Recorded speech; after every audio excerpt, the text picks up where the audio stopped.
మనతో పాటు మైనంపల్లి రోహిత్ ఉన్నారు. మీరు కావాలని స్టూడెంట్‌ని ఒక రౌడీస్ లాగా చేస్తున్నారు. మిమ్మల్ని ఇన్‌ఫ్లూయెన్స్ చేస్తున్నారు. కావాలని అంటే ఒక ఏదైతే ప్రైవేట్ యూనివర్సిటీని మీరు కాలేజ్‌ని మీరు కావాలని మీరు లోపలికి వచ్చి ఇదంతా కూడా న్యూసెన్స్ క్రియేట్ చేస్తున్నారు.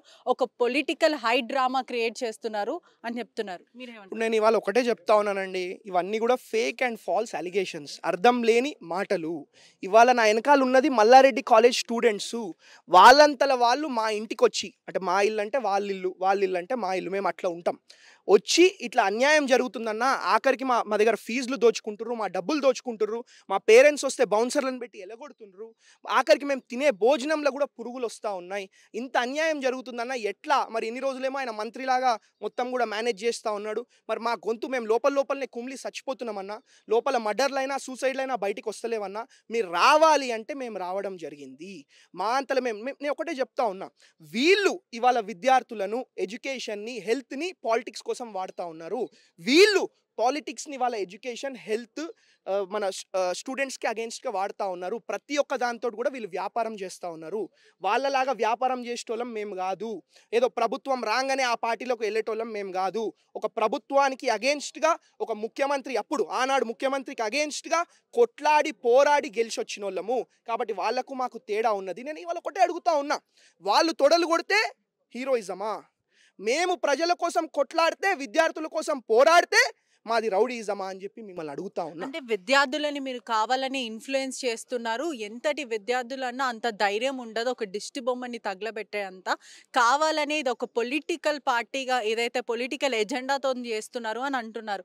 అదే విధంగా ఒక ప్రైవేట్ ఇన్‌స్టిట్యూషన్‌లో ఏం పని? ఒక పొలిటీషియన్‌కి రావాల్సిన అనుమతి ఎవరిచ్చారు? ఎందుకని వచ్చారు అని అడుగుతున్నారు. ఈ పనికిరాని మాటలన్నీ ఆపేయాలండి. నేను ఒకటే చెప్తా ఉన్నా, we are in a democratic country. అంటే స్టూడెంట్స్ లోపల చచ్చిపోతుంటే మేము రావద్దా అండి? We are lawmakers. ఎక్కడైనా తప్పు జరుగుతుందంటే రెగ్యులేటరీ కమిషన్ని కూడా మేము క్వశ్చన్ చేస్తాం, రెగ్యులేటరీ బోర్డ్ని కూడా క్వశ్చన్ చేస్తాం, కాలేజ్లను కూడా క్వశ్చన్ చేస్తాం. We are in a democratic country అండి. అట్లెట్లా వాళ్ళు అంటారు? It's very wrong. In a democratic country ఇట్లా పైసల అహంకారంతో ఇట్లా మాట్లాడడం చాలా తప్పు. విద్యార్థులు ప్రత్యేక ఒక బోర్డు అనేది ఉంది. ఆ బోర్డు చూసుకుంటే స్టేట్ బోర్డు ఉంటాయి కదా, మీరెవరు ప్రశ్నించడానికి అని ప్రెస్ మీట్ పెట్టి మల్లారెడ్డి వాళ్ళ డాటర్ ఇన్ లా కూడా మాట్లాడడం జరిగింది. ఇప్పుడు అవగాహన లేనోళ్ళు, తెలుగు రానోళ్ళు, పనికిరానోళ్ళు మాట్లాడిన దానికి నేను సమాధానం చెప్పలేను. ఒకటి, we are public representatives, we are lawmakers. ఎక్కడైనా తప్పు జరిగితే తప్పకుండా విద్యార్థుల కోసం, యువకుల కోసం, మా మా ప్రజల కోసం మేము కొట్లాడతాము. ఇప్పుడు యువకులు, విద్యార్థులు ఉంటేనే కదా మన భవిష్యత్ మంచిగా ఉండేది, మన దేశం మంచిగా ఉండేది. కాబట్టి వాళ్ళకి సపోర్ట్గా ఎంతవరకైనా పోవడానికి మేము సిద్ధంగా ఉన్నాం, ఎంతవరకైనా కొట్లాడతాం, పోరాడతాం అని చెప్పి మీకు తెలియజేసుకుంటా ఉన్నాం. మల్లారెడ్డి పైన మీరు వార్ ప్రకటిస్తున్నారా? అంటే కాంగ్రెస్ పార్టీలో వచ్చే అవకాశాలు ఉన్నాయని ఆయన చాలా ట్రై చేస్తున్నారో, బతిమలాడుతున్నారు, ఏదైనా ఉండని ఆయన వచ్చే ప్రయత్నం అయితే చేస్తున్నారు. దానికి మీరేమంటారు? ఇప్పుడు ఆయన మీద వార్ అంతా, ఇప్పుడు ఆయనకంత స్థాయి లేదు. మేమేదో ఆయన మీద వార్ చేసేంత. నంబర్ 1. నంబర్ 2 ఏంటంటే, నిన్నటిదాకా కాంగ్రెస్ పార్టీని తిట్టినరండి వీళ్ళు. నిన్నటిదాకా మా ముఖ్యమంత్రిని తిట్టినరండి. అట్లాంటి వాళ్ళు ఇవాళ మళ్ళీ నిన్నటిదాకా మీరు కూడా గతంలో కూడా బీఆర్ఎస్ పార్టీలో ఉన్నారు. మీరు కానీ లేకపోతే హనుమంతరావు గారు కానీ, మీ ఇద్దరు కూడా బీఆర్ఎస్ పార్టీలో ఉండి ఒకటే పార్టీలో మీరు పనిచేశారు. ఇప్పుడు మరి అంటే అప్పుడు అరచకలు మల్లారెడ్డి చేయడం కూడా జరిగింది. అదే ఇన్స్టిట్యూట్లో ఇదే స్కామ్లు, ఇదే బ్లాక్మెయిల్లు చేశారు. ఇప్పుడు మీరు పార్టీలో వేరే పార్టీలు ఉన్నారు అని చెప్పి ఇలా మాట్లాడుతున్నారా? నేను అదే చెప్తా ఉన్నానండి. ఇట్లాంటి అన్యాయాలు, ఇట్లాంటి అక్రమాలు జరుగుతున్నాయనే కదా ప్రభుత్వానికి వ్యతిరేకంగా కొట్లాడి బయటికి వచ్చినాము. ప్రభుత్వం ఉన్నప్పుడే మేము బయటికి రావడం జరిగింది. వీళ్ళలాగా ప్రభుత్వం ఉన్నప్పుడు ఆ మాట మాట్లాడి ప్రభుత్వం పోయినాక వేరే పార్టీలో జాయిన్ కాలే. మేము ప్రభుత్వానికి అగేన్స్ట్గా, వ్యవస్థకు అగేన్స్ట్గా ఇక్కడ తప్పులు జరుగుతున్నాయి, ఇట్లాంటి దొంగలు బతుకుతుర్రు, ఇట్లా అన్యాయం జరుగుతుందనే కదా బయటికి రావడం జరిగింది. వీళ్ళలాగా ప్రభుత్వం పోయినాక ఆ రోజు కూడా మేము బీఆర్ఎస్ పార్టీలో ఉన్నప్పుడు ఎప్పుడైనా కాంగ్రెస్ పార్టీని తిట్టినామా? ఎప్పుడైనా తిట్టినాం? ఎప్పుడు కూడా మేము ప్రజల కోసం పనిచేసినాం, డెవలప్మెంట్ చేసినాం తప్ప ఎవరిని కూడా ఎప్పుడు తిట్టలే, ఇట్లా పిచ్చిగా మాట్లాడలే అవగాహన లేకుండా. ఇవాళ నేను ఒకటే అడుగుతా ఉన్నా, ఇట్లాంటి అక్రమాలు జరుగుతున్నాయి, ఇట్లాంటి అన్యాయాలు జరుగుతున్నాయనే కదా మేము పోరాడి కొట్లాడి బయటకు వచ్చి ఇంత చేసుకుంది. పోరాడి గెలిచి వచ్చినాం. ఇవాళ ఉట్టినే వస్తామా? ప్రజల సపోర్ట్ లేనిది గెలిచి వస్తామా? కాబట్టి ఒకటే, ప్రజల కోసం పోరాడతాం, విద్యార్థుల కోసం పోరాడతాం. ఉట్టి మల్లారెడ్డి యూనివర్సిటీ విద్యార్థులే కాదు, ప్రతి యూనివర్సిటీ విద్యార్థులు ఎక్కడ ఏ అన్యాయం జరిగినా we are ready to fight for them, we will be with them, we will fight for them. Mallareddy గురించి ఏం చెప్తారు? అనేక దళితులు బయటకు వస్తున్నారు, ఎస్సీ ఎస్టీ వర్గాలు వీళ్ళందరూ కూడా వస్తున్నారు. మా భూములు కబ్జా జరిగినాయి, మల్లారెడ్డి అక్రమంగా మా మీద రౌడీజం చూపించారు, మా పట్ల కాంగ్రెస్ ప్రభుత్వం వచ్చింది కాబట్టి మేము ఇప్పుడు ఒక మార్పు కోరుకుంటున్నాము అని వాళ్ళందరూ చెప్పడం జరుగుతుంది. మీరేం చెప్తారు? ఇప్పుడు మీరు కరెక్ట్ ప్రశ్న అడిగారు. ఇంతకుముందు ఏందంటే ఏదో మీరు అడగాలని చెప్పి ప్రశ్నలు అడుగుతా ఉన్నారు. కాబట్టి నేను కూడా ఏమనలే. మీరు యాజ్ అ జర్నలిస్ట్ మీరు అడిగినారు. కానీ తప్పకుండా ఒక దళితుడు భూమి కబ్జా చేసినాడు. ఒక ఎస్టీ వ్యక్తుల భూమి కబ్జా చేసినాడు. ప్రతి ఒక్క అంటే బీదోళ్ళు ఉన్నోళ్ళని లేదు. ప్రతి ఒక్క దగ్గర దగ, ప్రతి ఒక్క దగ్గర కుట్ర, మొత్తం కూడా విద్యార్థులను రాజకీయం కోసం ఇలా ఒకటే చెప్తా ఉన్నా. ఇప్పుడు ఎలక్షన్స్ ఉంటే ఇన్ఛార్జ్లు ఎవరికి ఇస్తామండి? ఆ గల్లీ లీడర్కో, ఆ వార్డ్ లీడర్కో, లేకపోతే ఆ కార్పొరేటర్కో ఇస్తాం. వీళ్ళు ఎవరికి ఇస్తారు తెలుసా? ప్రిన్సిపల్లకు, ప్రొఫెసర్లకు, స్టూడెంట్లకు. ఏందండి ఇది? అంటే ఎడ్యుకేషన్ని పాలిటిక్స్ కోసం వాడుకోవాలా, పాలిటిక్స్ని ఎడ్యుకేషన్ కోసం వాడుకోవాలి. వాళ్ళ దృష్టిలో పాలిటిక్స్ అంటే డెఫినేషన్ వేరే ఉండొచ్చు. ఏదో 5 ఏళ్ళకి ఒకసారి రావాలా, పైసలు ఎగరేయాలా, గెలవాలని. కానీ మేము అట్లా కాదు.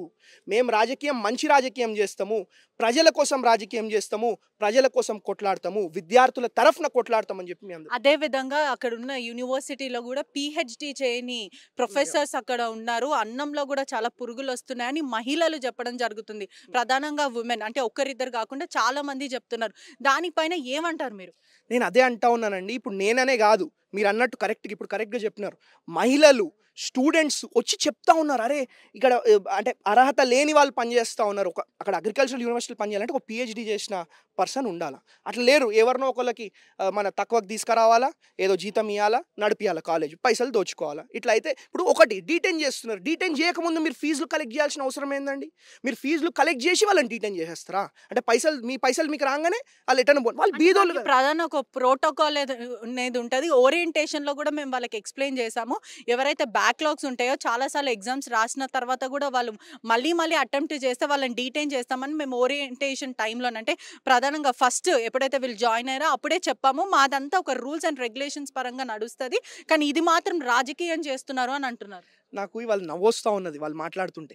రూల్స్ అండ్ రెగ్యులేషన్స్ గురించి వాళ్ళు మాట్లాడుతూ ఉన్నారండి. ఒక ఎఫ్టీఎల్ ల్యాండ్ కబ్జా చేసినారు, ఒక ఫారెస్ట్ ల్యాండ్ కబ్జా చేసినారు, ఒక గవర్నమెంట్ ల్యాండ్ కబ్జా చేసినారు.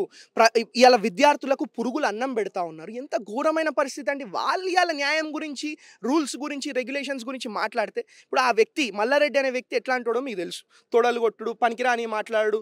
వీళ్ళు ఏంటంటే వీళ్ళు మీడియా ముందుకు వచ్చి ఏదో జోకర్ లాగా అనుకున్న, అంటే ప్రజలు ఏంటంటే వీళ్ళని జోకర్లు అనుకుంటా ఉన్నారు. వీళ్ళు జోకర్లు కాదు, పెద్ద క్రిమినల్స్. వీళ్ళు పెద్ద క్రిమినల్స్, జోకర్ ముసుగులో ఉన్న పెద్ద క్రిమినల్స్. వీళ్ళు చాలా ఘోరమైన అన్యాయాలు, ఇల్లీగల్ యాక్టివిటీస్ చేస్తూ ఉన్నారు. లోపల ఎన్నో మర్డర్లు జరిగినాయి, ఎన్నో సూసైడ్లు జరిగినాయి. ఇన్ని రోజులు ప్రభుత్వాన్ని అడ్డుపెట్టుకొని ఇవన్నీ కూడా కప్పుపుచ్చడం జరిగింది. ఇప్పటి నుంచి ఇట్లాంటి అన్యాయాలని సహించము, గట్టిగా కొట్లాడతాం, గట్టిగా పోరాడతాం. అదేవిధంగా స్టూడెంట్లతో మీరు ఎలా నించుంటారు? అంటే వాళ్ళ వైపు మీరు ఎలా నించుంటారు? ప్రజల పక్షాన ఎలా నించుంటారు? ఇప్పుడు నేను కూడా అదే విధంగా కాంగ్రెస్ ప్రభుత్వం వచ్చింది, ఒక మార్పు కోరుకుంటున్నామని ప్రజలందరూ అంటారు. ఇది ప్రజా పాలన అని వాళ్ళు చెప్పడం అయితే జరుగుతుంది. మీరేమంటారు? ఇప్పుడు 2 విషయాలండి. నేను కూడా ఒక స్టూడెంట్ లాగా వచ్చినోడిని. నేను కూడా ఒక డాక్టర్నే. ఈ రాష్ట్ర గవర్నర్ వచ్చి నాకు 2 గోల్డ్ మెడల్ ఇచ్చిపోవడం జరిగింది. It's open fact. I'll be very frank and straight to the face. నేను ఎప్పుడు కూడా ఈ వెనక డొంక తిరుగు మాటలు మాట్లాడడం, వెనకట ఒకటి ముంగట ఒకటి మాట్లాడడం నాకు రాదు. ఏదన్నా ముక్కుసూటిగా మాట్లాడతా. కాబట్టి ఇప్పుడు రెండో విషయం నేను ఏం చెప్తా ఉన్నా అంటే, విద్యార్థులు మా ఇంటికి వచ్చి అడుగుతా ఉన్నారు. మా ఇంటికి వచ్చి అడిగితే తప్పకుండా వాళ్ళ వైపు నిలబడతాము. ఈ విద్యార్థి అనే కాదు, ఏ విద్యార్థి వచ్చినా, ఏ యువకుడు వచ్చినా వాళ్ళు కష్టాలలో ఉన్నారంటే తప్పకుండా వాళ్ళ కోసం కొట్లాడతాం, పోరాడతాం. ఇంకో క్వశ్చన్ ఏదో అడిగినారని నేను మర్చిపోయినా. What is other question? Students and ప్రజల పట్ల ఎలా నించుంటారు? యా, డెఫినెట్గా స్టూడెంట్స్ అండ్ ప్రజల పక్షాన, అంటే వాళ్ళ కోసం మేము కొట్లాడతాం, పోరాడతాం, ఎక్కడికైనా పోవడానికి సిద్ధం. ఎవరికి కూడా భయపడం. వీళ్ళు ఏదో బయట మాట్లాడుతూ ఉన్నారంటే వీళ్ళని మేనేజ్ చేసేస్తాం, వాళ్ళని మేనేజ్ చేసేస్తామని మైనంపల్లి హనుమంతరావుని, మైనంపల్లి రోహిత్ని ఇలా అయ్యలు, తాతలు, ముత్తాతలు వచ్చినా మేనేజ్ చేయలేరు. ఎప్పుడు కూడా న్యాయం కోసం కొట్లాడతాం, న్యాయం కోసం పోరాడతాం, ప్రజల తరఫున కొట్లాడతాం, విద్యార్థుల తరఫున పోరాడతాం అని చెప్పి తెలియదు. ఫైనల్గా మల్లారెడ్డి కాంగ్రెస్ పార్టీలోకి వస్తాము అంటే మీరు వెల్కమ్ చెప్తారా? ఇప్పుడు మొన్ననే మైనంపల్లి హనుమంతరావు గారు క్లియర్గా చెప్పడం జరిగింది. మీరు చేసిన అన్యాయాలు, మీరు చేసిన అక్రమాలు, మీరు దోచుకున్న ప్రజల సొమ్ము, మీరు దోచుకున్న ప్రభుత్వం సొమ్ము అన్నీ కూడా ప్రభుత్వానికి హ్యాండ్ ఓవర్ చేయండి, ప్రజలకు హ్యాండ్ ఓవర్ చేయండి, మేమే వచ్చి మిమ్మల్ని వెల్కమ్ చేస్తామని చెప్పి మైనంపల్లి హనుమంతరావు గారు చెప్పడం జరిగింది. కాబట్టి వారు చెప్పినట్టే వీళ్ళని హ్యాండ్ ఓవర్ చేయమనండి, మేమే వచ్చి లెక్కలు చూస్తాం, ఎక్కడెక్కడ దోచుకుర్రు, ఏదైతే దోచుకుర్రు, వాళ్ళ పేరు మీద ఏది ఉన్నాయి, ఇవి ఎవరికి ఇవ్వాలి అనేది వీళ్ళు అంతా ఒకటి మాట్లాడుకొని ఎట్ట చేయాలో అట్ట చేసి చేద్దాం. డెఫినెట్గా, వై నాట్.